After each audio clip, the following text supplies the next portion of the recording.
here's a question. Here's a question. What is your favorite childhood music video? Oh, Black Hole Sun. Black Hole Sun. Yes, 100%.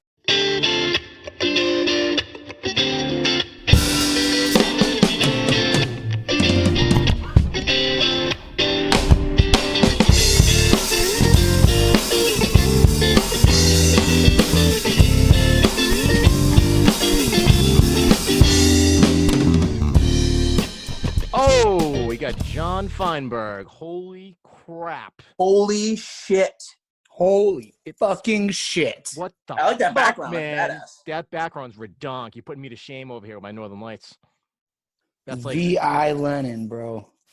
I had a background, and Steve's like, get rid of it. Yours is stupid. So It was stupid. He does. Steve, you would have a stupid background. He chooses the dumbest backgrounds. One time he did a garden. Like, what the fuck is that?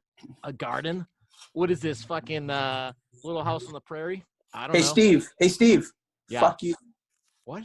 Oh, we're recording. Oh, yeah, okay. We're recording. Fuck we're you. live. This is live. No, Wait, we're live? No, I'm just kidding. No, we're not live.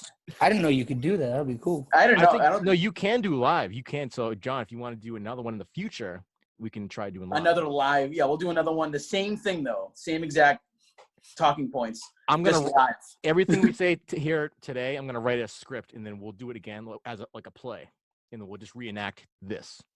So will I have to memorize it, or can I do like a teleprompter? A teleprompter's fine. As long as I can't see your eyes doing this back and forth, you know. If I can see. Oh, I got great glare on my glasses. That's true. Yeah, That's I true. sometimes do as well, just not today. I like it. Well, John, what's up, man? What have you been up to? What's good? And how are you? First and more. Jesus, that's a lot of questions, man. That's three. I hit you with three right off the bat, buddy. This is like a high intensity podcast. Not like those other podcasts where they give three as softballs. We're gonna give you all hard balls, man. We're gonna play dirty in this podcast. You understand me? You understand me? Oh, what's that? Is that wait, don't tell me. I'm gonna guess what you're drinking. I'm gonna say bourbon. I'm gonna guess. Can we get a close up? Can I get a little bit closer look? Ah, damn, it disappeared. That kind of looks like iced tea. I'm gonna say, oof. My first guess was Jack and Coke, but that's not right. So I'm gonna say iced tea and vodka. Keep it going. Whiskey. Yeah, it's the right train. Oh, whiskey. It's definitely not Jameson, obviously. Steve, your mouth keeps becoming green like the background. That's okay. Get in a better position. You're fucking. What are you drinking? Cappuccino? I'm drinking bourbon. Oh, nice. You know what? Nice. No, I'm just kidding. It's actually espresso. Just drinking espresso. Dirty. That's also very nice. Oh, I just spilled some. Fuck. Yeah, no, this is a delicious sweet cherry vermouth Manhattan. Holy shit, fancy motherfucker. You know, it's like you find in the back of the liquor cabinet. You just got to use it for something. Wow. That's pretty smooth, man. I like it. Is it smooth? Does it taste smooth? Oh, it's so good. It's so good.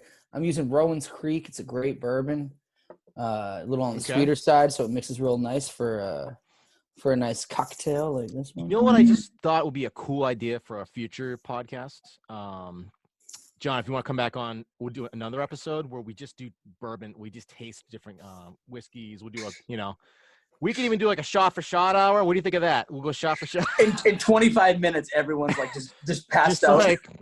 I don't think you want to do that with me, boys. No, I'll be dead. I'll be dead after 5 minutes. Drink, so I'd be dead. I barely drink. So yeah, if you've ever hung out with Tiger Man, you know you don't want to drink shot for shot. I know. I wouldn't want to. Yeah. Although it would be fun to do. Maybe we can do like once the world is done being Armageddon. Well, no, as our guitar player said, John, he said, once the world's done coughing. Once they take so insensitive. Especially during allergy season. What's he thinking? All right. Bastard. John's a bastard. Not you, John. He's a bastard. The other John. So are you working right now, or are you chilling at home because of the COVID-19 thing, or? I'm actually working more. Oh, really? Yeah. So I have two jobs generally. One is at Guitar Center. Hit me up for that hookup. Dude, yeah. I've been meaning to, man. Which one you at? You know? Damn it! Why did I go online and spend $200? I could have just went to the store. I know. I Well, bought not now, but yeah. in the before time. Oh, the long time ago. The long ago, yeah. The long ago. The long ago. The before time. The before, we're in the after now. It's pretty rough. Yeah, it's The before times. Really rough in the after time. This is like instead of BC, we call it BT. Well, like the before times. 2019 BT. I remember that. May this lead us forward to the birth of a new world. Yes. That's what we're doing. So our last guest, Eddie Sermon, he's apparently this martial artist, Zen master dude. He made the analogy, we're slowing down to go faster at a later date. We don't know when that later date is, but maybe in our hearts, but not with the government. I don't know that we need to be going any faster than we were. Also, I mean, so this is actually a good topic, John. I know you're political. I know you're into a lot of different things. What do you think? I know we're all getting, people unemployed. We're getting the stimulus checks and all this stuff. And on the not me, not yet. I didn't get mine yet. Well, you will. You'll get it eventually. I want that big DT signature, man. Frame that fucking thing. Donald J. Trump. Professor Dr. Donald J. Trump. I actually sent the White House an email saying, because I got direct deposit and I didn't get a signature from Donald Trump. So how do I know it came from him? It could have come. Why did I think that his middle initial was F? Because you're used to saying fuck when you hear his name. Donald fuck Trump. Donald fucking Trump. He should legally change his name to fuck, his middle name. That's not asking too much. I mean, honestly, it would probably help his ratings online. You get a lot more like cross tags and shit. You know, you can really build up that online presence for the millennials. We don't like Trump. He's the millennial market, very underserved with the Donald Trump team. So he really needs to get cracking. What's after the millennials? This is the millennials. What's after that? Zoomers. Zoomers? Zoomers. Gen Z. No, Gen X is before us. Oh, seriously? I thought Gen X was the new. So what's considered millennial? Is there like a specific? Is it like 1980 or 1985? So millennials were born before the year 2000. But after the year 1980. That's our 20-year period. So, John, is it safe to assume that you're a millennial? I think you're a millennial. Yeah, we're all millennials, but I mean, Elvin's millennial, but I was born in 87. And 86, Steve, 86. Steve's 86, yeah. Okay. Oh, yeah, the tail end of 86, right? Yeah, I remember not having internet when I was a kid. Yeah, same. Me too. No, I remember, dude. I remember DOS. Remember DOS? Dude, you remember those fucking like the tank game and that little arrow that would spin and shoot asteroids? Yeah. Oh shit. Yeah. I think so. That was green screen. Guitar Center still uses green screen for our point of sale, by the way. Is that true? Green screen is just one of the. I think green screen is just one of those technologies that ain't going anywhere. It's just stood the test of time. You know what I mean? You hit enter a bunch of times. It usually works. Yeah. But dude, I remember when these old school, like the first like Windows 95 came out, and I remember like fucking Doom and playing Wolfenstein. Do you remember those games? Dude, I love Doom. Yeah, I was big into Doom. Yeah, and I mean, who doesn't love shooting Nazis? Let's be real. Right, and that's just added bonus. But this is actually a documentary on YouTube about Doom, and the creator was actually on Joe Rogan Experience very recently. He was saying like the programming was open source. It was really innovative for its day, and it was such a really cool background to Doom. Not only just because it's a cool game, but how it was developed, what the programming was, the founders, all that good stuff. But yeah, I remember when those first came out, Doom, Wolfenstein. I was like, this is fucking cool, man. So I don't know. I feel like even now those games are relevant in like people searching for the retro experience, because you can get fucking 4K, 8K, like virtual reality, but there's still a place for those fucking epic side scrollers. Well, dude, people like that shit so much that they now like built physical versions of that where you like these escape room things. So the whole point is like it's just an exploring game, right? You just got to go click on things until it does what you want it to do. Right.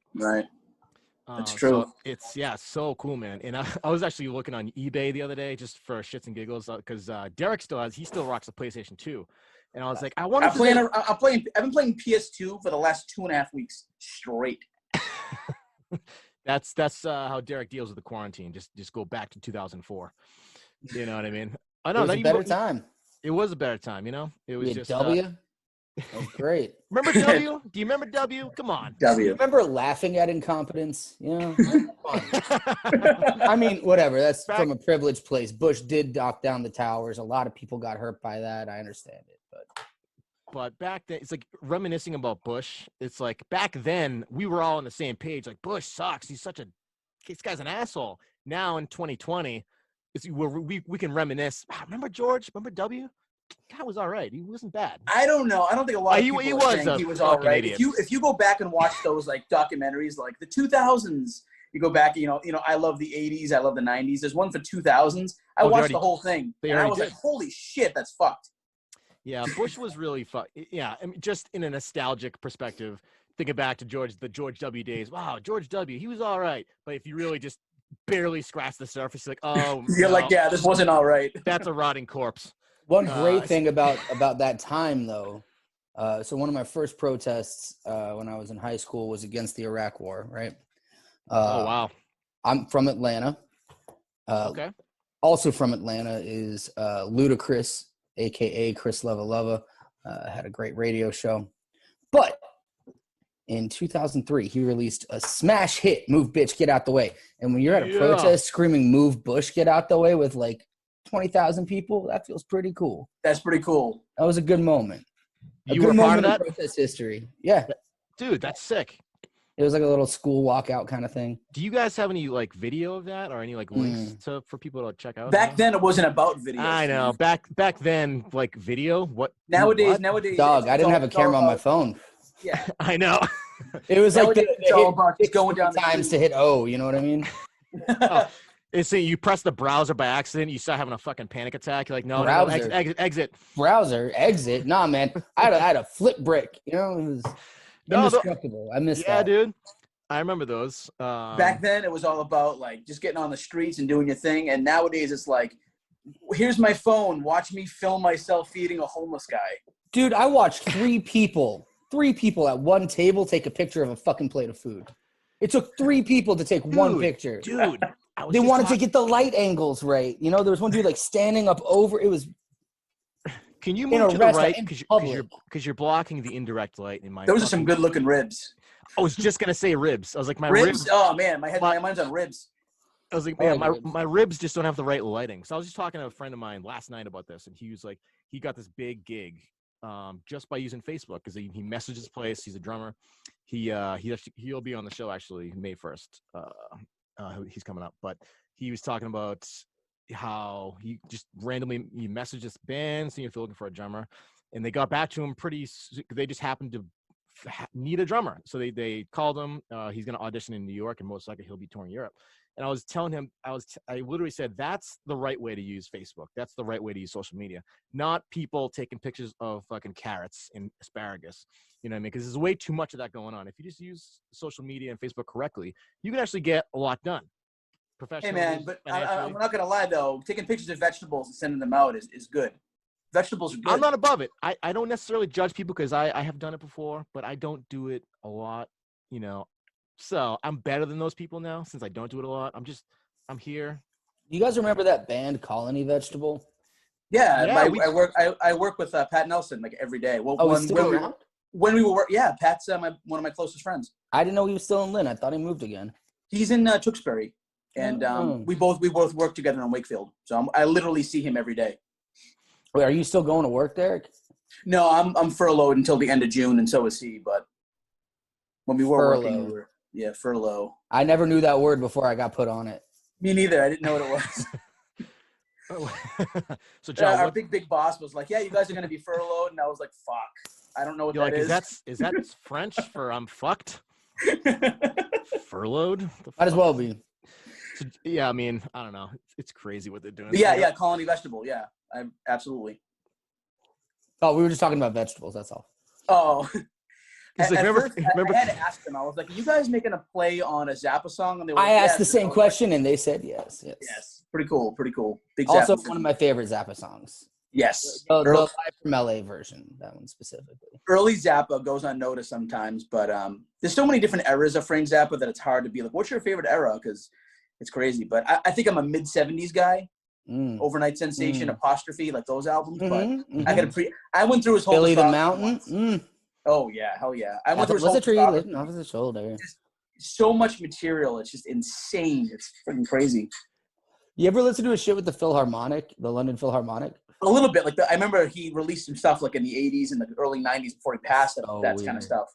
It sounds like it's like all the sounds in your day that you forget about, like happening at the song. You know, like this. I mean, this isn't what it was. It just reminded me of like just incident. Like the whole thing is just incidental, and it's like the rhythm of someone's footsteps in a fucking grocery store. You know what I mean? It's not. Yeah. Anyway. Dude, Frank Zappa was guy was legendary. I've heard rumors that he wasn't his father somehow hooked up with the CIA or some high level government position. Why not? Oh no. I heard Adds something to the like mystique. that. Yeah. So I was thinking it kind of makes sense because he has so many songs that kind of it just kind of reveals the man behind the curtain, kind of, so to speak. He's that I Am the Slime song. It kind of like it's like that's like a true song to me. That's like I Am the Slime. So I don't know. It hits the nail on the head with a lot of things. Yeah. I think Zappa was very good at doing what I think this is a Bertolt Brecht thing, that the job of an artist is to hold a mirror up to society. Yeah. And like politically, I have a lot of differences from Zappa. But on that, like artistically, I think he was 100% on point with that. He did a great job of exposing how ridiculous and not like dysfunctional our world is. And that's, like you said, that's the true role of an artist. A real artist does that, tells, it exposes the truth of the society we live in and all that crazy stuff. Tries to. Oh, it tries to, yeah. I mean, you can't be too on the point or else you'll probably get assassinated. So you gotta monitor that, Yeah. So, John, I went through the entire Tiger Manuel discography today. Oh, I'm sorry. And no, I thank you actually because fucking almost spit my espresso out, you bastard. You fucking prick. Anyways, the stuff on Spotify. Anyway, I don't know if there's any more releases, but there are. I wanted to just secret releases. Secret releases. Shit. I wanted to talk to you about go through some of them because before when I first saw you guys, I was a huge fan before I even met you guys. A friend of mine showed me Old Plank Road, the music video, and he was like, check out this band. And it was just awesome. The song was stuck in my head all night. The next day I picked up my guitar, started writing. You could say you guys kind of like made me, pick up my writing a bit at that point when I heard it. And then we ended up playing with you guys at, I think it was like a Bentwater Halloween show outside. I remember that. You guys closed it out with. Dressed as Winnie the Pooh, I remember that. Yeah. Sick. So at one point during that show, I think somehow all of a sudden I was on stage with about 20 other fans, and we're just screaming in the microphone. Rah! We're just like really. I didn't even know the lyrics, and I somehow was able to sing it. So I watched the whole show from the side. It was freezing. I remember it being so cold, and I was watching it from the side, so I had a really good view of Adam playing drums, and I was just fucking blown away by how much energy you guys had on stage. And then you guys brought up, you're like, oh, come on stage. And then Steve and our guitar player, John, went up on stage. And I remember Kevin, he had like his arm around you, Steve. And he had like, there was just beer flying across the stage. Dude, yeah. So I forget who was playing the bass player, clearly. Kevin, right? Okay, yeah. Yeah, he was playing bass. And I remember at one point, I can't remember if it was the bass or not, but it was like towards the end of the show, and you guys were raging so hard. The beer just fell inside the acoustic guitar or the bass or something. Like I just saw it just drenched the guitar. I'm like, and I looked at these guys. I'm like, they don't care. They don't give a shit. And they're just like, the whole stage was just like starting to shake. It was fucking amazing. Just brilliant show. Yeah, I was like, the energy, like just everything about it. The songs. I remember trying to explain it to somebody at my work. I was like, check out this band, Tiger Manuel. And he's like, okay. He's like, what do they sound like? And I was like, I don't know. I'm like, they don't sound like anybody. For me, they're just like completely like original. I mean, I'm sure you guys have your influences, obviously, but just crazy good sound, man. I mean, there's nothing really else to even add to that except for, big fan. Went through the albums again just because I wanted to get a refresher. Up South Volumes 2 and 1, 2014. Wait, sorry, I kind of checked out for a second there. Can you start that over? Well, we're saying how we're trying to. I'm just playing. You're like, man, I kind of tuned up for like the past 5 minutes. Oh man. Well, okay, so we're starting off this episode with that right before the theme. We got. No, for sure. I was thinking the same thing. But yeah, so that's me, sweet, guys. I appreciate that. That's very nice to hear. Seriously, the first record from beginning to end is like just stupid good. What do you consider the first record? Well, the one that I'm familiar with on Spotify is the Columbus Stockade, like Rat, Dirt. Like that was the first one on Spotify as far as year goes, I guess. Yeah, those were actually those two separate things that we then merged into one because it was stupid to try to pay for two, like, 3-4 tracky things to be up when you can just make it one album. Gotcha. Yeah. What was it? 9 on there, I think. 9 songs. Is it? Yeah, that sounds about right. Yeah. But yeah, if the Foreigner, like I loved all the songs, but the beginning, Columbus, into Rat, into Dirt, into Old Plank Road, it's like it's just so good. It's just so good. I remember playing it at my old house and my mom overheard the song Dirt. She's like, "What's that? Can you play that again?" And I played it like 50 times for her. She was hooked on it. Yeah, great record. So good. Did you record that at Bridgetown and Stage? No. So that one we actually recorded in 2 different locations. Our friend Chris Kobialka, who's in a number of incredible bands, including one with our bass player. He had like a really sweet apartment on Washington Street in Lynn. It was like the only apartment in this lawyer office building for some reason. It had a sauna in it again for some reason. Nice. So that was a nice vocal ISO booth. But he just set like a studio up in this nice apartment. It was pretty well isolated. I actually had never met Kevin, our bass player, before we went in to record those first 3 tracks at Kobe's house. Nice. That was really good. Yeah. John Morse, our first drummer, introduced us, and that was it was great. The rest is real easy right from the start. Nice. That's awesome. So did you guys have that like sound right? Like I'm trying to think of how the sound started. Like because you guys definitely have a very unique sound. It's not really like anything I've ever heard. It's just it's a blend of. I was thinking about this earlier actually. I'm like it was like kind of like a little bit of Brian Setzer Orchestra with the vocals of Mighty Mighty Bosstones and throw in some theatrics. You know what I'm talking about, John. Come on, that's somewhat on the point. I really like hearing the different ways that people describe us because like honestly none of it really makes sense, but it's fun to hear what bands that they really like that they think we sound like. You know what I mean? Yeah, I was just trying to think of what because you have that kind of bluegrassy, rockabilly thing going. If you think about Columbus Stockade, the first song on the record, like right away, I remember seeing that live, and I remember looking for that song on Spotify, like out of all your records, and that one right there, I was trying to explain to somebody, and I was like, it's kind of like you're down in like the bayou, in like Louisiana, and I was like, and then I just stumbled. I was like, and it's good. I was like, I don't know what to say. It's just so good. So that song actually, that's one of the few Tiger Man songs that I wrote the whole way through. Nice. But when I say I wrote that, what I actually did was I looked up Doc Watson song chords. Okay. Song I'd never heard. Whoa. Changed the key and played it. And then I just fucked with it a little bit, Okay. Fuck around a little bit. Just gotta fuck around. I like it. Yeah. And it turned into Columbus Stockade, I think it's really fun to look back at like the deeper musical roots and tug on them and see where they are, where they're connected today.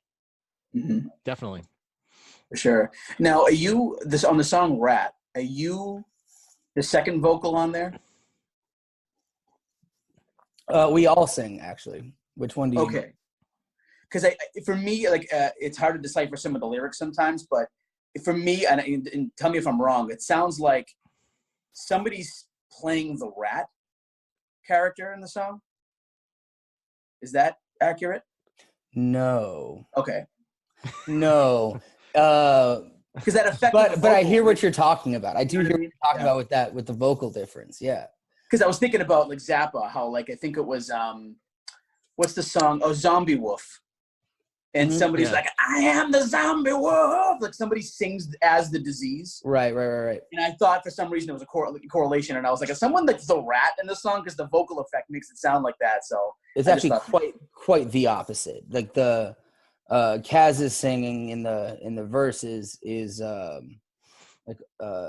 telling the story of this guy Brandon Darby, who helped out a lot in New Orleans right after Katrina. He brought a bunch of guns over across the flooded Mississippi River to help people protect their property. This was a time when poor black people's houses were being seized by the state and demolished just because they hadn't mowed their lawn in a week. It was rampant, right? So people were really trying to defend what was theirs. And Brandon Darby played a role in that in the beginning. He was part of this group, Common Ground, that was doing a lot of really important mutual aid work. These mutual aid networks that we hear about today around the COVID crisis, that's sort of rooted in what Common Ground was doing in Katrina. So Brandon Darby did a bunch of what was really clearly dope work. Then a few years down the road, he convinced a bunch of kids to make Molotov cocktails. And when I say kids, I mean like 16, 17, 18-year-olds. Convinced a bunch of kids to make Molotov cocktails, drive across state lines, and get arrested because he was secretly working for the fucking FBI. Ooh. Oh, what the fuck? So he does like entrapment. He was trying to just set those kids up. He's a fucking rat. He's a fucking rat. Fucking rat. God damn it. He's a fucking rat. So that lower part, or the bridge part with the higher voice, that like screamier, like, I'm gonna find you. That's I think more like the like id screaming. You know what I mean? Gotcha. Is that like fucking? I know how I can kill you, and I'm thinking about how I can actually, it's like a little fucked up part back there that's doing that. That's cool, man. Because it's funny when I have a hard time writing about real life stuff because I find my life to be boring. But when you guys find things that are actually had happened that are pretty crazy, and you guys write about them, that's really cool. I tend to just like make up stories in my brain, and sometimes I wish I could just find a story and write about it. And that's really, really cool. I didn't even realize that. That's pretty awesome. So the next one I'm thinking was Up South Volume 3 was the next one. Baby Dolls is one of my favorite songs. Love that one. Me too. Also, I was trying to get past that record, but I couldn't because I kept listening to the song Jordan. I listened to it like 4 times because it's super catchy. So I love that one. And then My Grave, another one that I say those are my top 3. But I think that was the first one that I heard when I first jumped on Spotify way back when I first heard you guys. But was there a point where you guys wanted to make that all like an album, or were those songs just written later after the first one? Little bit of both. It's not like, okay, let's write an album and then write those songs and then record it. It's let's fucking play some music, write some songs, figure out what we like, what we don't like, keep refining, stop refining. This is good. Let's put it down, Yeah. A lot of our songs earlier on are based on ideas that Kaz and I had been playing around with for like a few years before we even like really were in a band. You know what I mean? Yep. Like Gesso, for example, right? Like that one was based on like a little ditty that I think he came up with it, or I came up with it. One of us came up with it during like a mushroom trip, and like, and then we realized it was actually just the alarm clock. And I have a song that I've been working on lately, and I realized it's the same thing. It's just like, fuck, I'm just playing the fucking alarm clock. I was just saying how I get really upset after shows, and I don't really know where it's coming from. I don't know if there's not enough people in the crowd. I was talking about this with Chris Cardone recently, and he gave me some good advice. He was just kind of like, it's all about what's in here. Don't worry about that stuff, and it kind of helped a little bit. But you were saying something about kind of getting nerves as well. Yeah. So I think we kind of got. I was talking about how I get real nervous before I play, and I throw up a lot before. No way. Not every time, but I throw up a lot before I get on stage. Wow. It doesn't really matter what size show it is. It's kind of just like where my head's at. I think it's just an anxiety thing. I got you. But yeah, I also get angry after I play sometimes. How well, you know, Chris said it was here, right? And I love that dude. He's a great fucking player. Yeah. But I think it's up here. You know, I think it's about losing this. Because you know when you have that great show, or that even just that great, like that one great song where you hit everything that you try to hit and you hit it perfect, right? Mm-hmm. You have that one great song when you're performing, and you just lose yourself. You're not there. You're not playing. You're not thinking. You're just in that moment, right? When you are here now, right? That's what makes you feel good when you get off stage. And when you're too in your head, you don't get that. Oh, Right. 100%. And that's like they actually call that. There's a name for that. It's called. You ever hear of the flow state? Flow state? No, I don't Yeah, know that one. it's a thing they can measure in your like different like alpha waves or something in your brain. Like thetans? Is that like thetans? No, it's actually it's real science. Well, I shouldn't even talk bad about that. I might get sued. I'll cut that out. I don't even want a chance. I don't even want to take that chance. Tripping it up. No, this is the part right here. I'm going to edit this out. It's not Scientology. It's real science, John. All right, I'll cut that out. So the real like Christian Science, that kind of science. Yeah. This is all Christian science. So basically flow state is that state of mind where you just are fucking in it and you're not even thinking anymore. Everything's automated, kind of like you said, you're outside your body. And it's not just for musicians, this is for athletes too. Like I think Michael Jordan talks about this. Computer programmers talk about this. Like you're just in that state where like you're doing it for a while and then all of a sudden like it's kind of like all the switches are on and like you're just in autopilot and you just like, so basically I think that's similar to what you're talking about, being in the moment kind of thing. We're all describing the same thing. It's called flow state. And they actually say the flow state is like super addictive because once you get into that state, we see the same thing with stand-up comedians when they're just killing it, every joke is landing. That's called they're in the flow state. They're just like fucking it's just basically you are able to deliver without any fucking of bullshit in your head. You know what I mean? So yeah, I feel like I get that when I'm on stage, when like I just know a song so well. I'm not even thinking about the chord structure or the lyrics. It just happens. And then another song, I'm like, fuck, I forgot all the words. I got to just improv this now.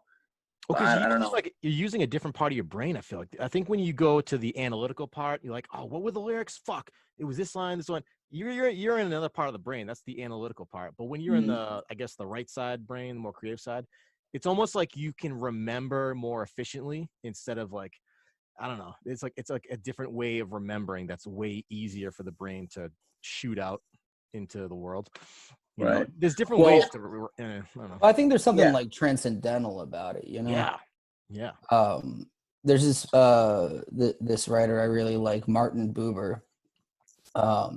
He has this philosophy. It's called I and Thou, right?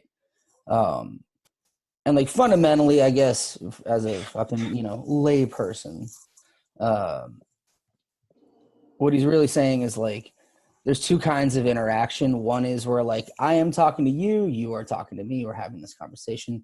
And one is where we lose that like I am a subject, you are an object. Mm-hmm. And then in your head, I am a subject, you are an object, right? Mm-hmm. And instead of that subject-object relationship, it becomes intersubjective. Whoa. Right? So it goes from like me and you to I and thou, right? And it's this new dynamic.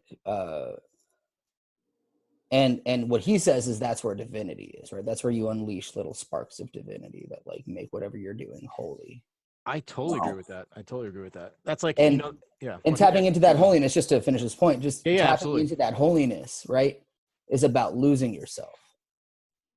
Or you have to give up the ego to really do the thing that's like, that feels good at the end of the day. And it feels good because you're doing the right thing, Right. I can't but you have to get past yourself to do it. You're right. And maybe that's people searching for meaning for life. I'm not saying this is the meaning of life, but maybe it could be one of the meanings of life is to do what you just said, try to work, because it's a lot harder for some people, maybe for most people to do that because it's hard to shut the brain off.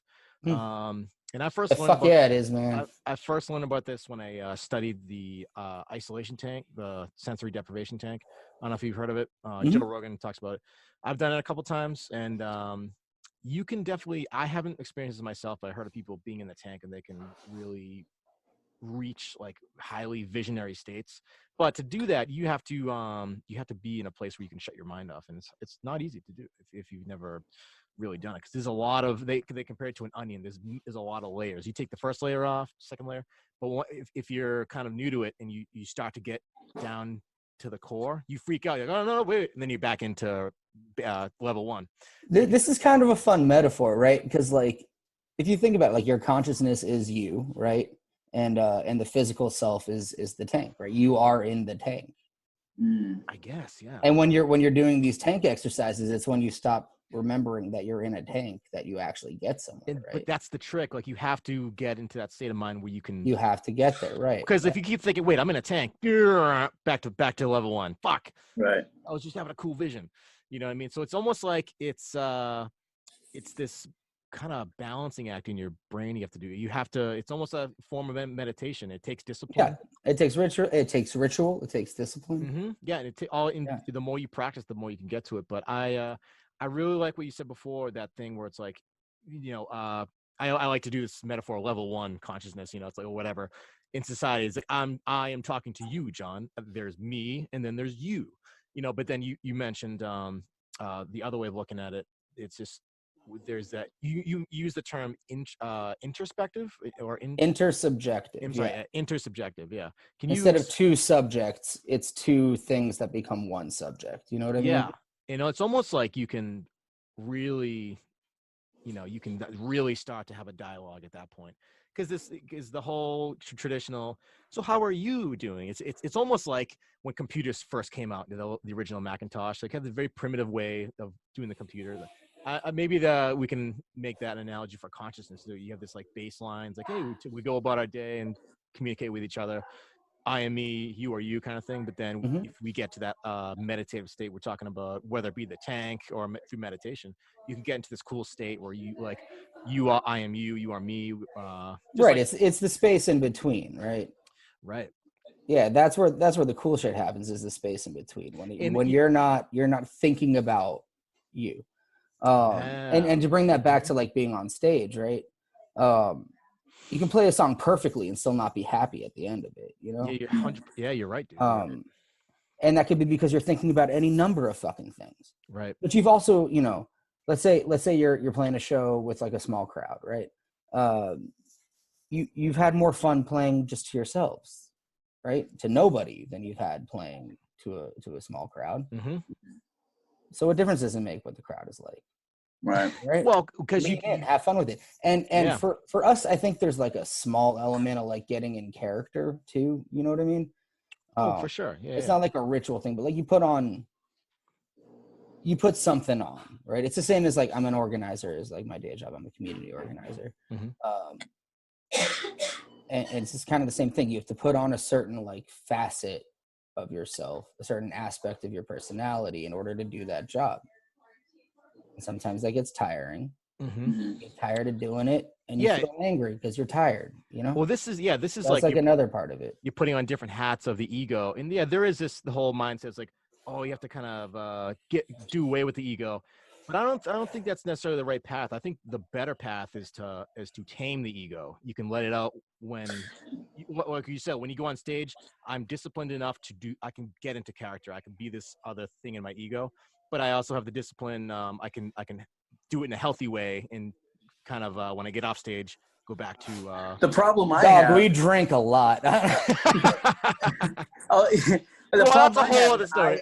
I know for a fact I don't have that discipline. Like, I don't have the discipline to be like, fuck the crowd. I don't care what they think. All I care about is I'm having fun. I don't have it. And I want to get to that point of just being like, oh, this is just fun. I'm having fun with my buddies and making music and playing and having fun. I just can't get there. This is a really interesting thing. There's a movie called Two of Us. It's a fictional movie about when Paul McCartney visits John Lennon in 1976 while he's in New York after they broke up. And they have this big argument about Paul McCartney's like, oh, he's like, I'm playing to a Madison Square Garden, selling out with the Wings, my band Wings. And he's like, recognition is good. And Lennon's like, what the fuck are you talking about? Who cares about recognition? It means nothing. You know what I mean? And then they have a big argument about it. It's a fictional movie, but anyway, before Lennon died in 1980, he had an interview and he was like, why does everyone cover Paul's songs? It pisses me off. They never cover my songs. And I'm like, it's hypocritical. He was a hypocrite anyway in a lot of ways, but I can't get to that point of like, you know, that was a good show or that wasn't a good show. Regardless, I had fun and I'm happy. It just never happens. We're all hypocrites, though. Yeah, for sure. You know, you strive for something that you're never going to achieve, right? Well, it's kind of like that reminds me of like Christianity. You know what I mean? And this isn't an anti-religious thing at all. This is just an analogy. Like we're striving for something we can never be. That's kind of like Christianity because it's, you know, you hear about these like pastors making like $500 million. Their net worth is like $500 billion. That's like, to me, that's the financial side of it. I think is like a separate point. You know? Right. But you know, well, I was gonna say they just like if they're trying to follow their whatever their religious ideology, it's like I don't know, it's almost like undoable in a lot of ways in terms of religion. But not even setting that aside, we can go to what we just talked about. Well, I think it like applies to like every religion, you know. Yeah.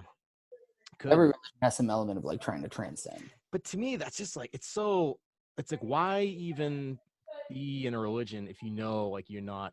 I just feel like it's the wrong mindset. You know what I mean? It's just like admit that you're a human.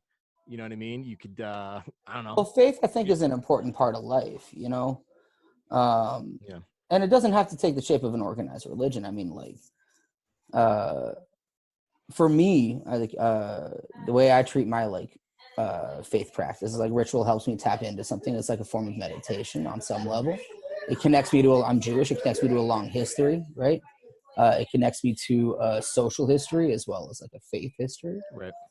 It makes me feel grounded. And for like a song like Jordan, to get back to the volume 3, right? I'm also half Israeli, so like trying to like dig into these deeper feelings around what's happening in my family, what's happening in the broader world, how these things are connected. There's a lot of pain. No, for sure. You don't have to like really lay it on heavy to make it hurt. You know, you can have like a hook. You can still like make it a catchy song. Definitely. But you can tell a story that's a hard story to tell. Right. And if you do that from an honest place, hopefully it works. Yeah, for sure. Yeah, I mean, so I hate to keep bouncing around because we get deep and then we get light, we get deep and then light, but ADD is a fun thing, man. I'm with it. So you guys did Tiger Man Whoa 2016. That was the full length album. My choice cuts that I picked just because I wrote them down. Mr. Peabody's Mine, I freaking love. Old Crow Village, super catchy. Yeah.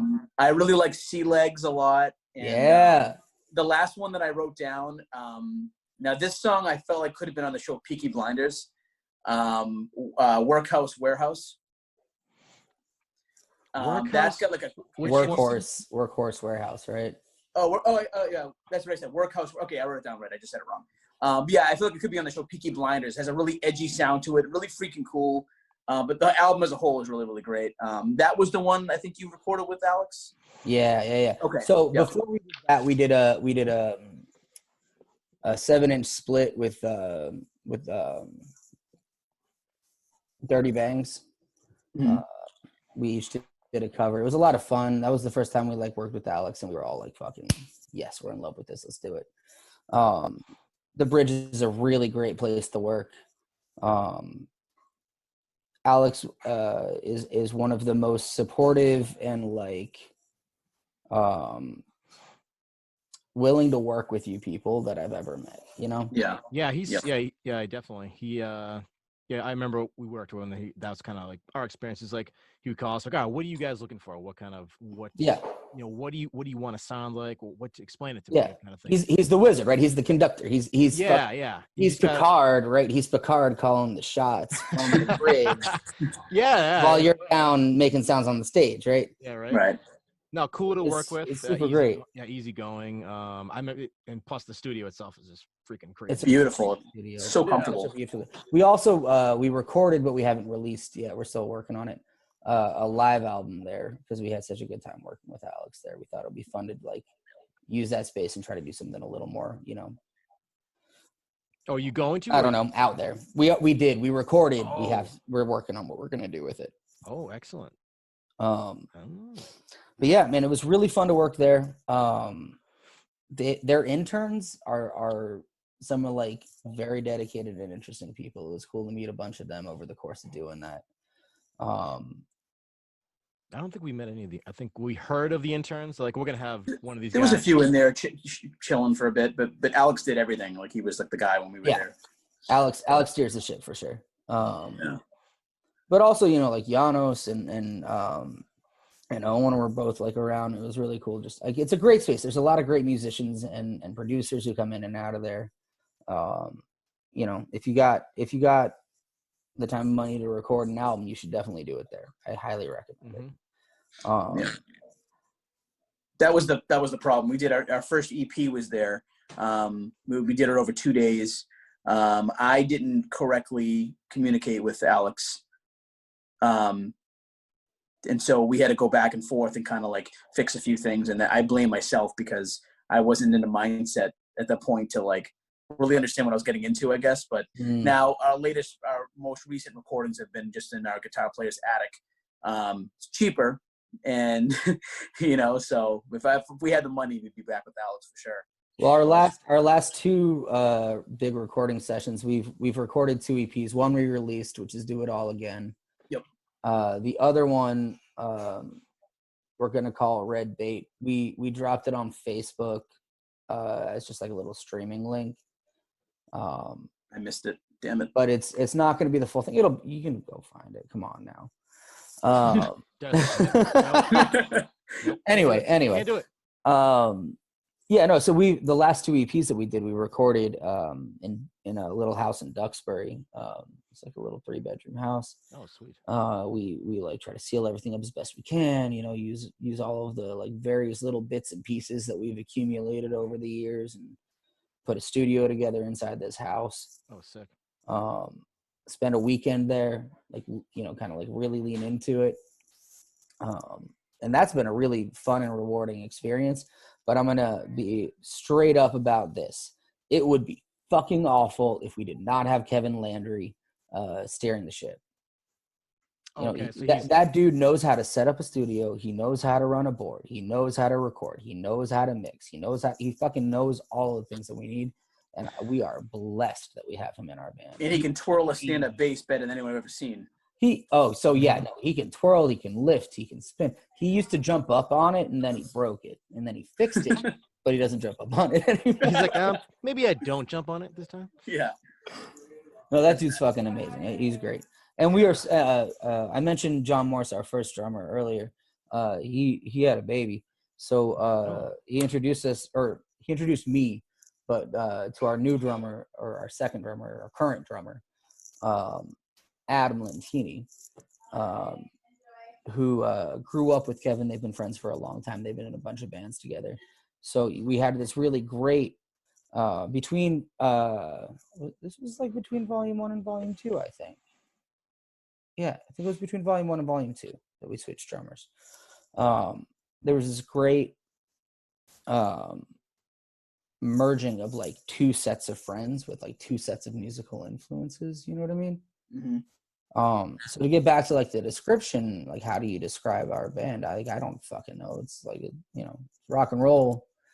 And like rock and roll to me is you mix together all of the other like American musics that you listen to and come from and can tie into, and you come out with what you come out with. It's unique. It's unique. That's the only way I could just really. Well, it's a conversation, and every conversation is unique, right? Yeah. Mm-hmm. Yeah. We always kind of make this point too, is that we're talking to people ask us questions and stuff like that. And I was like, I started writing folk songs. I started off playing piano, and then I told my dad, because my dad. You play piano? Yeah. My mom's a piano teacher. I am jealous. My whole life I played piano. That was just who I was. Everyone knew me as the piano guy. And then I told my dad, I was like, I don't want to bring a piano on stage, and he's a bass player. Do you want to play bass? And I was like, no, I want to sing and play chords. And he's like, oh, well, I'll buy you electric guitar. So I taught myself how to play rhythm guitar so I could at least sing over the chords. And I've been playing like kind of like folky, melodic music my whole life. And then I wrote some stuff, and then I remember I gave some songs to Steve way back when, and Steve added bass on it, like, and it was like funky. And I was like, what are you doing? Like, what are you doing to these folk songs? And they became like funk songs. And then we met John, this guitar player, and he loves, well, I also do, but he loves Hendrix and the Chili Peppers, and he added that to it. So it was like putting a bunch of different things like in a pot and mixing it up and cooking it and see what comes out. Right. It's the space in between those things where you get the magic, you know? Right. Yeah. For sure. It's interesting. But yeah, I have another question for you. I love the cover of the album, the full length album. Oh, thanks. My fiance did that. It's amazing. I look at it as much as I can, and I'm like, I can tell who's who, but it's so close. Like, it's so awesome. Shit. And then out of nowhere, you guys all have short hair, and I was like, what the hell happened? Promotions, elections. Everyone chopped the hair off. I was like, what? But so awesome. Love that cover. Well, do you know what it's referencing? No, I don't. I don't. I might get in trouble for doing this, but I'm gonna do it anyway. Rushmore? I'm going to images. Hold on, I'm gonna make it my background. You just gotta bear with me 1 second. You guys, Joe, you were referencing the album with all four faces in black and white. It's like a cartoon caricature. It's not black and white. It's like red in the background. Yeah, red in the background. It's red, black, and white. Yeah. Red, black, and white. Red. Are you guys doing kind of angry men? I just got 3 Pinterest emails in a row, like within 10 seconds. What the fuck's going on? Maybe you should download the Pinterest app. I've never used it before. Hang on a sec, guys. It's coming. It's coming. It's okay. I'll show you what it's based on. It's super fun. It's a great joke. We gave away a bunch of free albums to people who knew what we were referencing. I mean, if I had to guess, I'd say Mount Rushmore, but I feel like that's wrong. No. Oh, no. Oh, shit. Oh, okay. Wow. All right. That's awesome. Only the 4 of you, all your hair and beards, like all melts together. Hold on. I'm gonna switch this up. Let's do something different.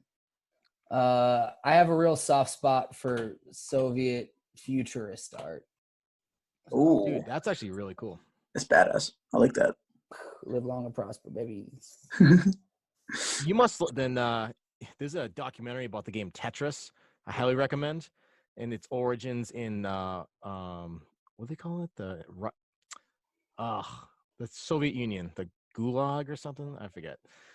Whatever that was. It originated in Russia. What, in like the prisons? No, like it was everything was government owned, and the guy who invented Tetris his work was government property technically, and he had sold the rights to a company, I think in either Europe or America, and he was getting this deal ready to go, and then like towards the end of the deal, it was almost ready to go, and the Russian government came and said, "What the fuck are you doing? This is state property, motherfucker. You can't do that." So it kind of got weird, and so the story of Tetris is pretty cool. It's actually really political. Put it in the chat. Send me a link. Yeah, let me find it first, and I'll shoot you guys. Yeah, I'm gonna make you look weird looking at your computer because I just. I'm like, hang on, guys. Just like, where is it? I just don't know. Do you guys have physical copies still of those records? I think we have like 7 left. Damn. 2 of them are probably warped. Wait, were they in the car, man? Because if they're in the car, you're fucked. Dude, we took them on tour. You know, there was a hot minute where we were like really trying to spend time on the road, and you know, it gets unsustainable if you don't want to make it your full-time thing. It does get unsustainable at a point. And we could have. Yeah, we could have, but like, it's hard to make that choice to dedicate yourself to one thing, right? I have many passions. I'm a passionate man. How can I just dedicate myself to one of them if there's so many more to explore? You know, I got fucking bosses to fight. I got people to bring together, you know? Yeah. So that's a big part of what you in the band do, right? I know you are you organize these events and stuff like that. Do all you guys do that, or is it because I know your music is very it's got a protest element to it, very workers' rights oriented, which is cool. So maybe you could expand upon that a little bit, like where do you come from with? I know, like, it seems obvious, workers' rights. Everyone should be down with that, but where's that kind of philosophy? Has it evolved as you've gotten older? Is it kind of something you've always held as kind of like a belief of yours, just close to your heart, kind of political view? I mean, are you asking for me or for the band? Maybe just you, since the band's not here. We got you. Yeah. You. Well, as it relates to the songs, I mean, the politics is based on the things that we see, more or less, in our daily lives, right? Right. Lynn's not a well-off city, right, to say the least. There's so many stories here. There's like 60-something languages, I think, in the Lynn public school system. Wow. It's just, there's so much that you can learn from so many different people. There's so many stories out there. And the one thing that unites most of them is that they're stories of suffering under someone trying to take advantage of them, right? And so a lot of the most interesting history, which is the stuff that we try to sing about, like in the new EP, we have this song, Do It All Again, right? Mm-hmm. The title track. That song's largely about, I mean, it's really just like a name drop for like a bunch of like interesting, like people's movements that have happened in the last little while, and recognizing that, like, times now are not that different than they were before. It's almost have had solutions and answers, and we do too. And we have the power to do it. We just have to work to understand that. It's almost exactly the same as it's always been. It's just we have cell phones now and cool technology, but the I guess I don't know if it's history goes into cycles. Yeah. Because before they had the printing press. Remember that, how that like fucking revolutionized, like every I think like revolution in communication is really a major driving force. Because you have the printing press, right? That changes literacy rates. That changes the ability to spread information. People are now communicating in an entirely different way, right? Internet, I think, is a kind of similar thing, right? And the internet's really one of the only true democratic mediums people can participate in, because it's just anyone. You don't think so? If you have a VPN and you're on tour and like you're willing to see some weird shit, No, not in that sense. Just not like I guess the government can track you or whatever. I mean, deep web, bro. Yeah, not even that. You got to get into the dark web. You want to learn some shit? You want to learn some shit about how Epstein's still alive? Huh? That's not on the dark web. That's on the regular web, bro. Maybe you don't. The part they want you to see. Listen, man, I found the links on Google. I'm on 16chan. You don't even know the shit that shit ain't fucking, there ain't even in walls. It goes at 8 every once in a while. I can't wait for 32chan. Dude, 32chan? You guys, you think I want 64-bit chan. I'm buying that domain name right now. Do it. Yeah, get on that. You'll make millions. No, you have no idea. I have an addiction to buying domain names. I think currently. What's the last one you bought? What's the last one you bought? The last one I bought, I can look it up easily, but I'd rather remember. Let's see. Wasn't it the radio one? No, that was a while ago. Oh, by the way, John, I think it's kind of like a loose goal of mine to start my own radio station pretty soon, within the next year. Do you think that's a good idea, or do you think it's not a good idea? I think it's not a good idea. Fuck. But, fuck it. Have fun. Why do you think it's not a good idea? Do you think it's just in terms of, you just think it won't make any money, or it's just just not worth the time? You know what? I'm gonna change my answer to neutral. Okay, good. Because who the fuck knows what the world is anymore? I don't know. Who the fuck knows? We can't trust politics. We can't trust polls. Polls don't mean anything. Not a single poll said that Trump was going to get elected, right? We can't trust polls. We're shit. We don't know anything about the world anymore. So, you know, fuck it, start a radio station. Yeah, mine's gonna be lean in hard, jump in both feet, sink your entire savings into it, and you will fucking lie or die. Damn it, John! Don't be fucking me right now. Dude, what's that from? I keep hearing that lately. Lean in. I like that phrase. Yeah, I think it's like I feel like that's like a second wave feminist thing. You know, do you ever follow Jordan Peterson? He's like a psychologist dude on YouTube. He kind of No, I follow my my therapist. Her name is. I see her weekly. It's a great hour-long podcast. I like it. Just for me. Oh, that's fantastic.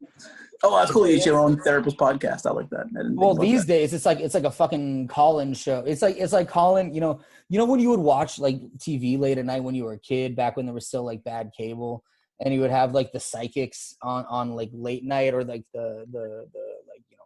Oh yeah. Now, and you'll get $30 off, people. Yeah, you know. Yeah. And you watch people actually call in. It kind of feels like that, but it's just for me. It's a whole channel dedicated just for me. And this is, I think, something that I'm doing in quarantine. I learned it during the blizzards. What was it, like 4 or 5 years ago? I was living in the Highlands. You know, we ran out of place to put the snow. There were so many driveways and houses so fucking close together. There was nowhere left to put the snow. So we're just stuck, right? In this little tiny house, there's like 6 of us staying there in a 3-bedroom house, you know, and that's like nothing compared to a lot of people in the city, but you know, whatever. Right. 6 of us in this little 3-bedroom house. You got to get creative. You know? True. Creative. You get that Bic lighter and you just hold it to the snow and you're like, all right, I'm fucking ain't gonna melt this shit. Like I'm thinking about going to see a therapist, like a real therapist for sure, because I think everyone can use it. I think everyone needs it. But I want to see a separate therapist. Shut up. Derek, shut up. Okay. Do it. John, are you being facetious? Go see a therapist. No, I'm 100%. I want to be very. I'm trying to look you in the computer eyes. This isn't really like. Like honestly, I think everyone should do it. I've been in therapy for about 7 years, and it has entirely changed my life. I 100% recommend it. Yes. Go to therapy. To me, it's like hot. Especially if you're a man. If you're a man watching this, go to therapy. It will change your entire approach to the world for the better. Go to therapy. Wow. Do it. Yeah, I'm going to go see a therapist like for reals. And then I'm going to go see a second therapist and just pretend that I'm Tony Soprano and see how long I can last before they kick me out. Okay, if you're going to do that, I want to do that with you. And here's what we're going to do. We're going to as pick a team. An episode for every session. And I'm just going to like read you Tony Soprano lines. Yes. While you're there. What is that the line he says in the first episode of the whole series? He's like, I'm gonna waste what happened to the strong silent type? Yeah. And I forget the actor he named. I'm gonna say that, and the therapist is like, fuck you, get out of my office. No, but you have to keep going. You have to keep going until you find the right therapist. I guarantee you, soon enough, with this new fucking little whippersnapper generation coming up, you're gonna have a therapist that's younger than you and has similar points of cultural reference. So in that circumstance, you would, and then you can take advantage of that, and you'll be spending your money on a lot of fun for yourself. You know. So like, Derek, what do you do? I'm like, I'm in waste management. Oh, that seems interesting. I'm like, I got him. Like several sessions in, you're already on season 3. You're like, is this motherfucker gonna catch on? I'm on season 3 right now. We might have to skip the episodes where Tony gets a little attacky, though. You know, we can't. Yeah, for sure. It's not the 90s anymore. Oh wait, do you guys know about this podcast? Pod Yourself a Gun. No. Why? Check it out. It's a great podcast. It's a dude. Oh, I get it. Talk about. It's based on the Sopranos song. They go episode by episode through the Sopranos. You get it with like special guests. It's great. It's really great. I'm watching the one right now with the actors who play Christopher Moltisanti and Bobby. They just started one. They're on episode 4. But it's I'm following it, and it's pretty cool. They go episode by episode. Pretty badass. But put it in the chat. I'm watching the series again for the 6th time all the way through. I'll grab it. I'm still on my first, man. Yeah, I'm addicted. I just got it. You haven't watched the whole thing, John? I love it. I'm so into it. But the problem is we're switching off between Sopranos and Harry Potter. because I never read Harry Potter either. Big difference. You should And you should do one it's at both a time. couples night, you know. Yeah, I got you. Oh, Yeah. that's right. That's right. So you got to trade it off. You got to read. You got to work both parts of the book. Here's the thing. No, I showed my wife The Sopranos. We watched it all the way through. We finished about a month ago.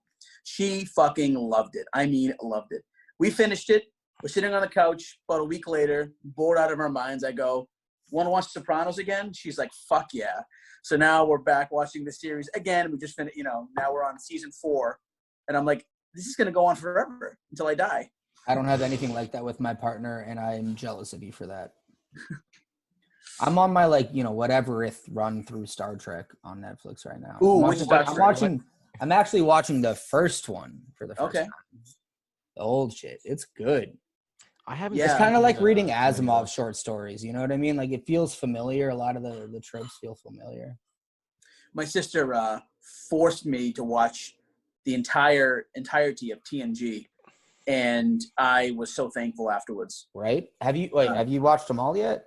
No, she has. She actually runs Star Trek conventions. My sister. Oh wow. Yeah, in New York and shit. She's involved in a Star Trek cruise coming up soon. No, She's really cool. Brother, we're in the after time. Right, you talking? Yeah, I know. Cruises she was once involved. Crazy cruises. There was once in the before time a thing called cruises. You know? The long ago. In the long ago, that's right. Yeah. Yeah, but I think she's seen all of them, and I think her favorite is Deep Space Nine. I love Deep Space Nine.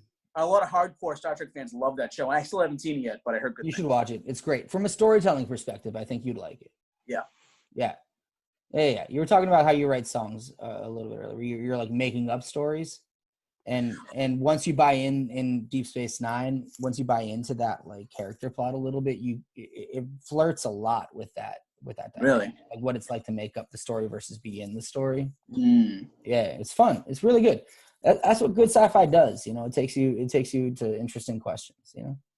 That's awesome. I'll check that out for sure. It's been on my list for a while, but worth it. I have 2 questions for you to finish this off because I don't want to keep you here forever. I know you have a life. We're in quarantine. Life is different. Whatever. I know, it's true. It's not like before. You interrupted my making spreadsheets. Like I make spreadsheets too, but for really stupid things. You guys both with the spreadsheets. Yeah, I don't know. I have a weird problem with lists and spreadsheets. It's called ADD, buddy. Yeah. Okay. But it requires so much focus. So how can that be ADD? If you're focusing so much in the spreadsheet, John. You have to get really into the fucking spreadsheet. You're gonna make a perfect spreadsheet. It's gonna have every piece of information that you need exactly where you need to get it, and you're gonna get halfway through that, and you're gonna start doing the dishes. Okay. And forget where you were when you come back. You're like, man, every fucking time. Dish is really dirty over there. It's all working at home, Oh shit. Sorry. Oh god. So check, Mike, check. Hello. Yep, 1 2 1 2. We gotcha. Here's my first question. I've been asking everybody this who's been on here chatting with us, and again, this show is just for people who want to just watch something that's whatever. We're hoping it catches on, but if it doesn't, we're having fun. But that's exactly the point I was trying to get to earlier, Derek. I know. Just do it because you want to do it. Right. Part of me was like, wants to see those views go up. And when I see like 37 people watch this, I'm like, I'm going to go to sleep and I'm hoping I don't wake up. But you get angrier when you pay attention to that stuff. It's true. I know. That's right. I'm hoping that if I do therapy, it'll help me control it. Dude, 100% seriously. This is your therapy. Derek. Find yourself a good therapist. No, this kind of stuff does help. Yeah. Finding creative outlets, a place to like ask questions that you're struggling with in like a public manner. I think that's great. Yeah. That's a really helpful thing to do. And I do that like it's part of my work. It's part of my music. Hell yeah. Too, Right. But yeah, go to therapy, dude. Trust me. Trust me. Go to therapy. It's great. John, do you have any recommendations on which therapist to go to? Or, I mean, you have one, obviously, and that'd be kind of weird if everyone went to the same one. But it's like, oh, no, I'm not giving out her. No, I know. But she's expensive, too. But it's a process. It's a process to find the right therapist. And it also takes time to build the relationship up enough, right?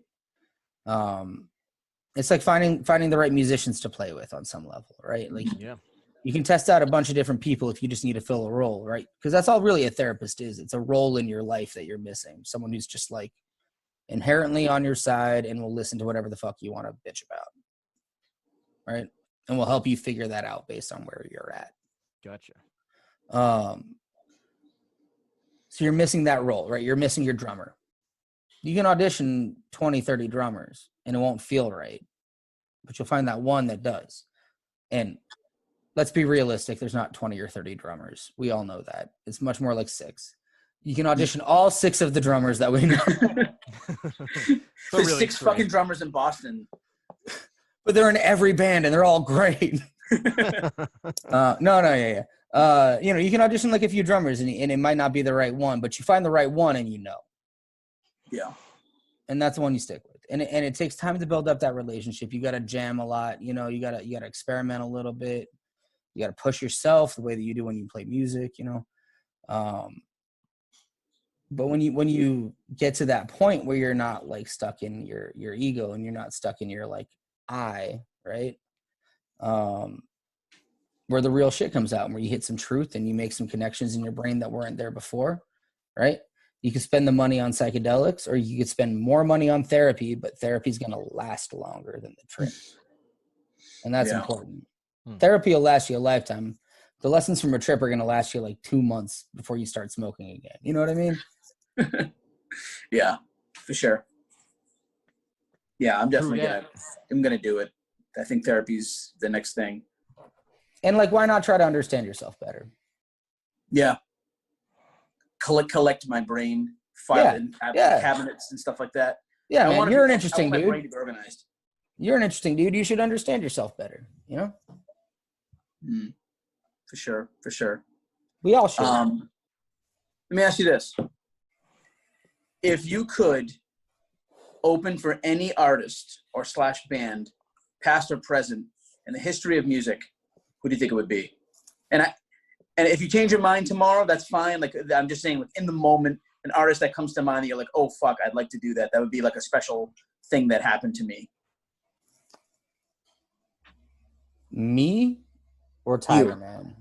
If it's 2 different answers, I'll take both, but whatever.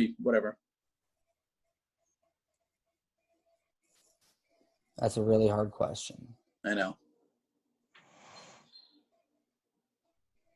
For Tiger Man, The Clash. Ooh, okay. I almost wore the Clash shirt today. Fuck, I should have wore it. I had it on yesterday. You should have known he was going to say that. It smells. I worked out with it yesterday. Dude, this is recorded. You can go change, just take a little snapshot of you leaning back. Hey, I'm wearing the shirt. Exactly. You can edit it in. It'll be fine. I'll put the pixels. You know what, John? Just say the Smashing Pumpkins so I can do it. I don't like the Smashing Pumpkins. Oh, Billy Corgan, if you're listening to this, fuck you. Right on. Yeah, no, I think for Tiger Man, The Clash.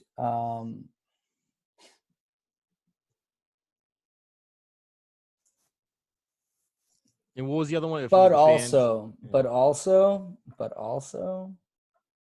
Elvis Presley. Okay, I can see. When you guys ended that show the first time I saw you with the cover of was it Suspicious Minds? I think you guys covered. Yep. Fucking fantastic. I was like, I remember just thinking the balls on these guys, and it's so good. Exactly what Derek thought. The balls on these guys. These Winnie the Pooh motherfuckers are killing it right now with this Elvis song. We had the whole gang too. We had like Piglet and Neor. It was great. You guys did it all. Yeah, I was like, oh shit. Yeah, that was a fun show. So that's Tiger Man both, or would you say you're Elvis? No, that's Tiger Man. Okay. I mean, like, I would love to be on in my dream scenario, right? A bill with Woody Guthrie and Leadbelly playing together. And Blind Willie McTell. Ooh. Some of them classics. I like it. With Elizabeth Cotton opening. Well, you'd be opening. Oh, I'd be opening? Yeah. He can choose his opener for him. All right, fine, you're third. Fuck. No, all right, I'm going to do a whole new one. You know what? I want to go with Fugazi. I want to open for Fugazi. I think that'd be fucking cool. That would be a great show. It would be weird. It would have a great crowd. People would get really fucking like into it and dancey. You just got to spread like Fugazi and Bad Brains. That's the show. Okay. Tiger Man, Fugazi, Bad Brains. All right. Now, if you had a show poster, what would it look like? We'll give you time to draw it up. That's it right there. That's a sick fucking picture. Okay, that's I'm like, cool. oh shit, That's fucking cool. Oh wait, no, I have another one. Actually. Hold on. I got a better answer for that. I forgot that I got this one earlier. Oh, that's sick. Oh shit, dude, that's like It's a cool weapon, is what it is. It looks. I almost. This is gonna sound really millennial of me, but I was like, is that a Dothraki sword? I was just gonna say that. Nerd. Yeah, I'm fucking Nerd. nerd. Dothraki over. I got Game of Thrones tattoos all over my arm because in 20 years I'm not gonna regret that. Dude, whatever. You know what? Like, check this out. I got none of that. Right Oh, there. you're a bitch. None of Little it. bitch. Shut the fuck up. are Get you some a no art. tattoo guy? Huh? Are you a no tattoo guy? I have no tattoos. Are you against tattoos? I mean, personally, I wouldn't get one. I don't think it's bad if you want to do it. You can do it. I just personally don't have an All right. an urge. All right. No, I'm just like I'm smarter than you. What you're saying is that you don't. Oh, fuck you. He You looks don't down have a on good us, idea. Terrence. I'm He just looks like- down I on don't us. have good ideas. Now I'm I have here a in question the- that I like to ask. I have one question that I like to ask people just to like get you started on an interesting conversation that we're not going to finish on this podcast because I'm about to hit end meeting. Do you judge people who go to strip clubs? I personally don't. I mean, I have a dick. I get it.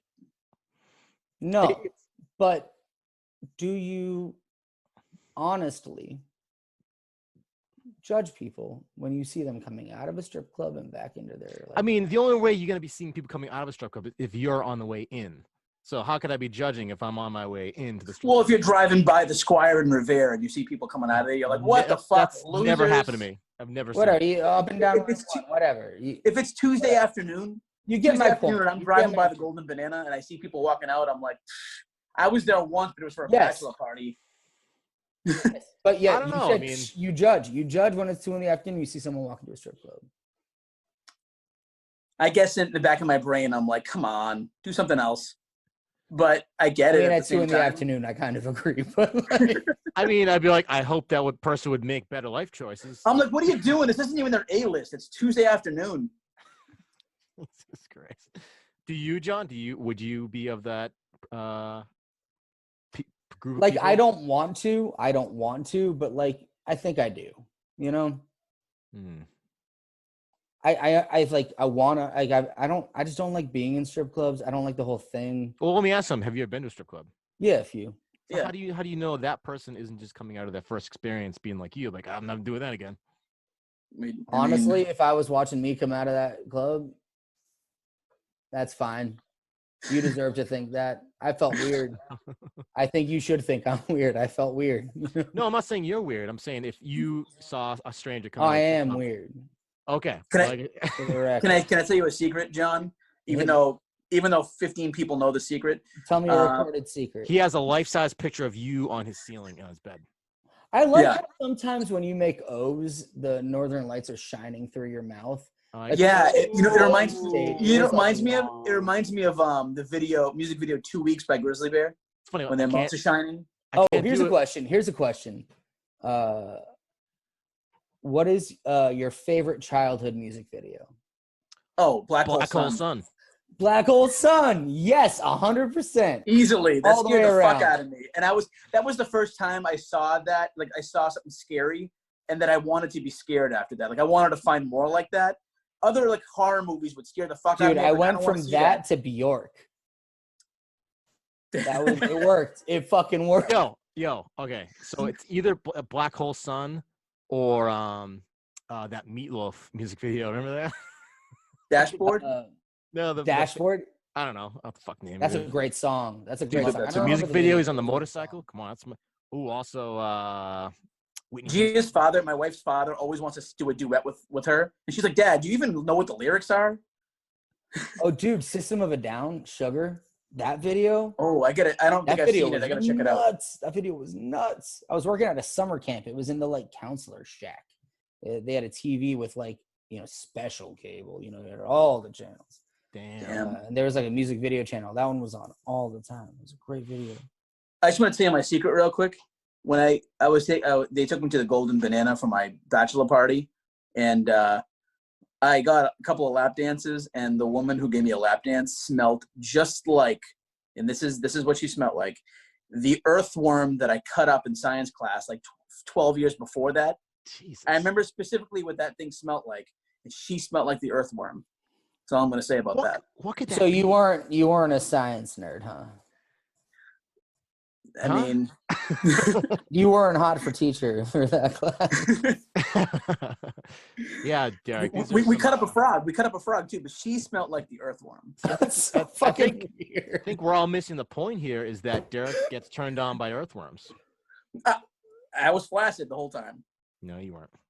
See, that's a word I wouldn't use publicly. I really support that you did that. Flaccid? That's inspiring, Derek.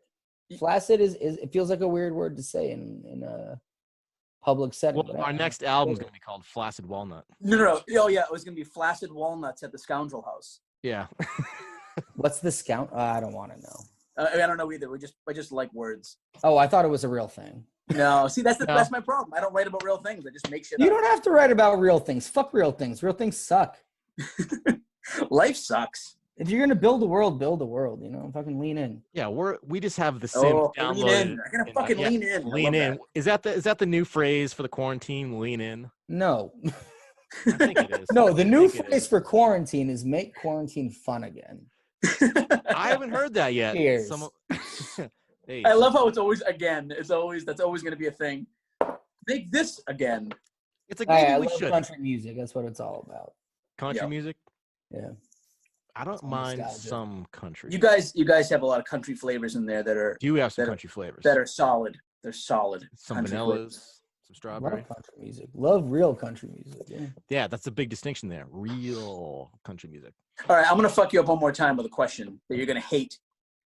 I've been watching you, Dad. Ain't that cool? That's real country too. All right. If you could have dinner with any 3 people in history, who would it be? Who's buying? It's paid for. Guest number 2. No. Yeah. Whatever your second guest was going to be, he's going to be paying. All right. It's a free meal because you're getting together historical people, and the restaurant's very glad to see them. Okay, cool. There's like a great short story I just read about, or not read. I didn't read a short story. Let's be real. Come on, I listened to a podcast with someone reading it to me. You fucking saw a video. Neil, fucking LeVar Burton reads. LeVar Burton reads, great podcast. Reading Rainbow, but like adults. That's great. He reads great fucking stories. It's the Reading Northern Lights. Reading Rainbow. Go to hell. I forgot the question. What was the question? If you can go to space with any 12 people. That wasn't the question. No, it's a better question. It's a better question. Fucking question. I'm going to space with Adama. Who? Obama? Hang out for a second, bro. I'm going to space with Admiral Adama from From what? Where is he sci-fi from? bullshit. Where is sci-fi from, bullshit? John? What do you? You care? fucking tell me right now. Where is he from? What do you care? Some sci-fi bullshit. He's from something. All right, number 2. What the fuck was that show called? God damn it! No, don't go off on a tangent. Don't go off on a tangent. Number 2. Guess number 2. Who you All right, with? Admiral Adama. Okay, number 1. Guess number two. Guess number 2 who's paying for it, right? Yeah. Yes. That's what those for the space trip or the dinner. Yeah, I want whatever banker backed Lenin at that dinner. Whoa. I can look that up real quick. There were like a few of them, but I want one of them. I don't really care which one. Preferably one who has an easy to pronounce name. All right. Let's So I got we're having dinner in space with 12 people, right? Yes, yeah. Or lunch. Right. I want my fiance there. And, okay, lunch is good too. Let's have a leisurely brunch in space. You know what? Fuck this. Let's have a gentleman. You're at White Rose Coffee House, and I'm making sandwiches in the back. Okay. Same thing. 12 people or 15 12 people. All right. Or 30. I mean, if we're gonna. That's about. Keep in mind, I can pretty much only make paninis, so. Oh. But he's got a lot of starting material, so he can feed a lot. I remember there's like 2 things on the menu. I remember Pat Nelson was like, Derek, he's like, come here. I walked over, it was Tiger Man Woe standing there, and you guys all ordered a fucking Reuben. And I was like, God damn it, I gotta make 4 fucking Reubens. It's the perfect sandwich. I agree. For you? No. There is one better. Derek. Pastrami. See, are you a fat kid? I don't know. I don't know you, really. Are you a fat kid? Are you asking me if I'm a fat kid? No, Derek, I know you're a fat kid. Thank you. Are you a fat kid? I don't know. In what sense? Like, just food. If you don't know, you don't know. That's fine. Yeah, Steve, Derek, no, he's definitely not a fat sandwich kid. I need to tell I you. like sandwiches. I like pastrami. He's a fucking liar. You haven't eaten a sandwich since you were 7. There's a What sandwich I are need you to tell you talking about. about? This is you can do corned beef or pastrami. I prefer pastrami. I had a you do sauerkraut or you could do coleslaw. Either way works. coleslaw's good. Another layer of Gotta be bread. good coleslaw. Gotta And be the then right you coleslaw. have chopped liver. Don't even fucking mention liver. And Steve then you have turkey. Dude. And then you have Russian dressing. Instead of the liver, can I do like mortadella? No. It has to be Jewish chopped liver with all the fucking schmaltz in it. You don't even know. I've never had it. What the hell is a schmaltz? I don't know, man. Maybe you make liver better than what I had. It's but schmaltzy. my liver experience was so horrible. Steve, I'll make you some. I'll make you some liver. I'll change your mind. I guarantee you. I would really beg to differ. I ate liver. You know what? I even bought it. It was kosher. I bought it from a kosher fucking farm, and all that good stuff. I thought it was gonna be good and all this shit. Is this wait? Important question. Beef liver or chicken liver? It was beef. I think No, it was... no. I'm not talking about beef liver. Oh. I'm talking about chicken livers. Oh, haven't had chicken liver. Yeah, you fucked up, Steve. But this was horrible. Honest mistake. Literally, I don't hold that against you. Every bite was like I was drinking battery acid. And I doused it in fucking applesauce every bite. And even with drenched in applesauce, I could still taste the battery acid meat. And it was just so bad. The battery acid meat. It was so bad. That's the name of a song right there. Battery acid meat. Go write it. Write that down. Put it in the Slap, chat. It's all slap bass. All slap bass. Oh yeah. With one of those like weird Soviet pedals on it that don't quite work right. Whoa. You just reminded me of a show called Chernobyl. Have you seen the show Chernobyl on Hulu? I'm pretty sure we're living in it. I watched The Sopranos only. Well, check it out. Star Trek. Oh no, there's another one I just watched. The Midnight Gospel on Netflix. What's that? It's like an interview podcast that's very psychedelically animated. I like that. The Adventure Time guy did it. Is it kind of like Waking Life? Have you seen that? Very different. Okay. Because it's the guy who did Not Adventure at Time. all. Right. No, like similar story shit, but it's like similar content, different format. Okay. And trippier, honestly, I think. Trippier. But that's because I like cartoons. I like cartoons too. I'm a cartoon guy. I'm a cartoon guy. I like some cartoons. Wait, so the other 10 people, we're still on like number 2. Oh yeah. We got from that to I needed to make sure someone else was paying because I want to invite Karl Marx. Does he like order a lot? Well, you know how there's that, you know how Bernie's always on the internet like, I'm here to ask you for some more money. Yeah. You know what? That was kind of like part of Marx's deal. He was an academic who couldn't fucking keep a job. Here's my thing with Bernie. Here's my thing, real quick. Nobody fucking cares, Steve. Let him finish. All right, well, fuck you. We all love Bernie. Fuck you if you don't, okay? Bernie Fuck you, Steve. is anyway. kind of a dick. He's kind of a dick. Yeah, and we need a fucking dick to fight a dick, do we not? I'll just make dick versus dick, man. Bernie keeps talking about the 1%. No politics. No politics. I can edit this out. He keeps talking Derek, about it's all politics. I love you. Yeah, this isn't politics. He keeps talking about the 1%, but really he should be talking about the 0.001%. Do you agree?